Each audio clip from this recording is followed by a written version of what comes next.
بسم اللہ الرحمن الرحیم۔ آج انشاءاللہ العزیز گزشتہ امتوں کے جو مجموعی احوال ہیں اس کے اوپر ایک نظر ڈالیں گے، کیونکہ میں نے پچھلی ویڈیو کے اندر بھی میں نے بتایا تھا۔ تو سب سے پہلے یہ جانتے ہیں کہ اللہ رب العزت نے انبیاء کرام علیہ السلام کو جو پیدا فرمایا، مبعوث فرمایا، ان کی بعثت فرمائی، اس کا کیا مقصد تھا، اس کی کیا وجہ تھی۔ اللہ تعالیٰ نے اپنی بارگاہ کی مقدس ہستیوں کو مخلوق کی طرف بھیجنے کی حکمتیں اور مقاصد قرآن مجید میں جگہ جگہ پر بیان فرمائے گئے، ان میں سے چند میں آپ لوگوں کے سامنے بیان کرتا ہوں۔ نمبر 1، اللہ تعالیٰ کے حکم سے ان کی اطاعت کی جائے۔ اللہ رب العزت نے ارشاد فرمایا وَمَا أَرْسَلْنَا مِن رَّسُولٍ إِلَّا لِيُطَاعَ بِإِذْنِ اللَّهِ۔ ترجمہ سماعت فرمائے، اور ہم نے کوئی رسول نہ بھیجا مگر اس لیے کہ اللہ کے حکم سے اس کی اطاعت کی جائے۔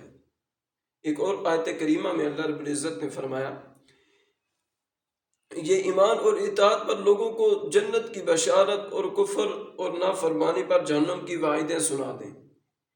اللہ رب العزت نے ارشاد فرمایا وَمَا نُرْسِلُ الْمُرْسَلِينَ إِلَّا مُبَشِّرِينَ وَمُنذِرِينَ فَمَنْ آمَنَ وَأَصْلَحَ فَلَا خَوْفٌ عَلَيْهِمْ وَلَا هُمْ يَحْزَنُونَ۔ ترجمہ سماعت فرمائے، اور ہم رسولوں کو اس حال میں بھیجتے ہیں کہ وہ خوشخبری دینے والے اور ڈر سنانے والے ہوتے ہیں، تو جو ایمان لائے اور اپنی اصلاح کر لیں تو ان پر نہ کچھ خوف ہے اور نہ وہ غمگین ہوں گے۔ بارگاہ الہی میں لوگوں کے لیے کوئی عذر باقی نہ رہے، اس لیے اللہ رب العزت نے قرآن پاک میں ارشاد فرمایا رسلا مبشرین ومنذرین لئلا یکون للناس علی اللہ حجۃ بعد الرسل وکان اللہ عزیزا حکیما۔ ترجمہ سماعت فرمائے، ہم نے رسول خوشخبری دیتے اور ڈر سناتے بھیجے تاکہ رسولوں کو بھیجنے کے بعد اللہ کے یہاں لوگوں کے لیے کوئی عذر باقی نہ رہے، اور اللہ تعالیٰ زبردست ہے، حکمت والا ہے۔ دین اسلام کو دلائل اور قوت دونوں اعتبار سے دیگر تمام ادیان پر غالب کر دیا جائے، اس واسطے اللہ رب العزت نے ارشاد فرمایا هو الذي ارسل رسوله بالهدى ودين الحق ليظهره على الدين كله ولو كره المشركون۔ وہی ہے جس نے اپنا رسول ہدایت اور سچے دین کے ساتھ بھیجا تاکہ اسے تمام دینوں پر غالب کر دے اگرچہ مشرک ناپسند کریں۔ حضور اقدس صلی اللہ تعالی علیہ وسلم اپنی امت کو قرآن اور شرعی احکام پہنچا دیں۔ اللہ رب العزت نے ارشاد فرمایا كذلك أرسلناك في أمة قد خلت من قبلها لتتلو عليهم الذي أوحينا إليك وهم يكفرون بالرحمن۔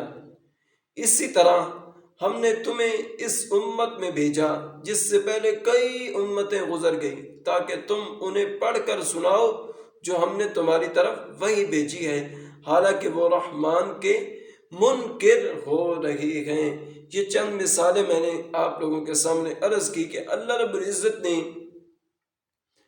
جو نبی علیہ السلام کو مبعوث فرمایا، مبعوث فرمانے کا مقصد کیا تھا؟ یہ صرف لوگوں کو بتلانا تھا کہ وہ ایک رب ہے، اس کی اطاعت کرو، اس کی فرما برداری کرو، اس سے محبت کرو۔ یہ میں نے چند چیزیں جو ہیں تقریباً 4-5 میں نے آپ لوگوں کے سامنے قرآن کریم کے حوالے سے آپ لوگوں کے ہاں عرض کی۔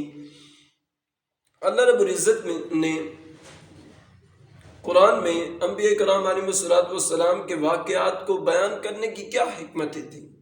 اللہ رب العزت نے انبیاء کرام علیہ السلام کے جو واقعات تھے ان کو قرآن میں کیوں بیان کیا، اس کی حکمتیں کیا ہیں، یہ بھی سماعت فرما لیں۔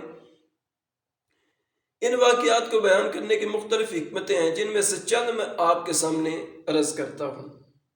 نمبر 1، لوگ ان واقعات کو سن کر سابقہ لوگوں کی حالت جانیں اور غور و فکر کے ذریعے ان کی کامیابی و ناکامی کے اسباب سے واقف ہوں۔ اللہ رب العزت نے ارشاد فرمایا ذَلِكَ مَثَلُ الْقَوْمِ الَّذِينَ كَذَّبُوا بِآيَاتِنَا فقصص القصص لعلهم يتفکرون۔ ترجمہ سماعت فرمائیں، یہ ان لوگوں کا حال ہے جنہوں نے ہماری آیتوں کو جھٹلایا، تو تم یہ واقعات بیان کرو تاکہ وہ غور و فکر کریں۔ اللہ اکبر۔ اور دوسرے نمبر پر عقل مند لوگ ان واقعات سے عبرت و نصیحت حاصل کریں۔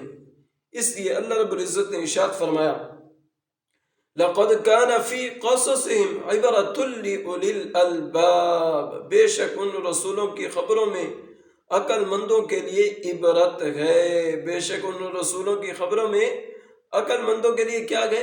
عبرت ہے۔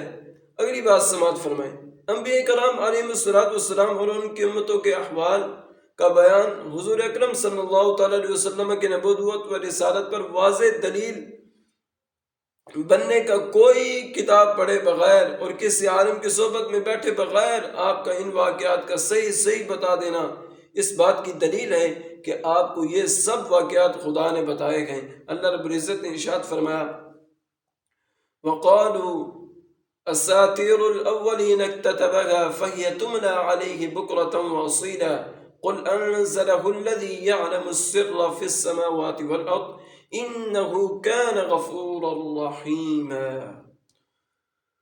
اور کافروں نے کہا کہ یہ قرآن پہلے لوگوں کی کہانیاں ہیں جو اس نبی نے کسی سے لکھوا لی ہیں، تو یہی ان پر صبح و شام پڑھی جاتی ہیں، تو تم فرماؤ اسے تو اس نے نازل فرمایا گئے جو آسمانوں اور زمین کی ہر پوشیدہ بات جانتا ہے، بے شک وہ بخشنے والا مہربان ہے۔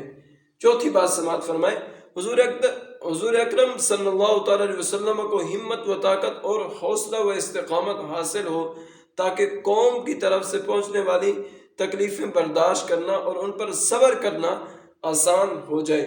اس لیے اللہ رب العزت نے ارشاد فرمایا، وَكُلًّا نَقُصُّ عَلَيْكَ مِنْ أَنْبَاءِ الرُّسُلِ مَا نُثَبِّتُ بِهِ فُؤَادَكَ۔ ترجمہ سماعت فرمائیں، اور رسولوں کی خبروں میں سے ہم سب تمہیں سناتے ہیں جس سے تمہارے دل کو قوت دیں، جس سے تمہارے دل کو کیا دیں؟